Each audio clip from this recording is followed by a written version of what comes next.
ಸಮರ್ಪಿಸಬೇಕು. ನಿಜ ಮಂತ್ರಿ, ನಿಜ. ನೀನು ಹೇಳುತ್ತಿರುವ ಮಾತು ಸತ್ಯ.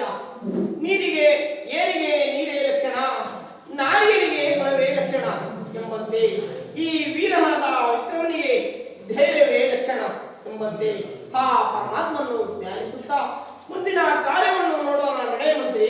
ಆಗಲಿ ಮಹಾಪ್ರಭು.